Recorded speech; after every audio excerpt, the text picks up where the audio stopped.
शिंदे सेनेला गृहमंत्रीपद यासाठी हवं आहे की त्यांना पोलिसांचे सलाम हवेत. पोलीस यंत्रणा वापरून त्यांनी अनेकांवरती खोटे गुन्हे दाखल केले, दहशत निर्माण केली, निवडणुका लढण्याचा प्रयत्न केला. ही यंत्रणा त्यांच्या हातात पाहिजे आणि भविष्यामध्ये याच यंत्रणेचा वापर करून ते भारतीय जनता पक्षाच्या अंगावर सुद्धा जाऊ शकतात. ही त्यांची वृत्ती आहे आणि विकृती सुद्धा आहे. दुसऱ्या क्रमांकाचं खातं हे गृह खातं आहे, पण मुख्यमंत्री गृह खातं आपल्याजवळ ठेवतो, देवेंद्रजींनी ठेवलेलं आहे.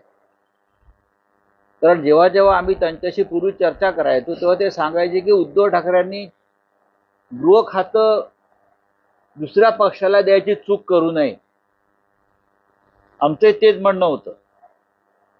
आणि गृह खातं विधानसभेचं अध्यक्षपद त्या काळात ते संवेदनशील विषय होते, त्यांच्यामुळे आमचं सरकार पडलं. आता पडलं नसतं.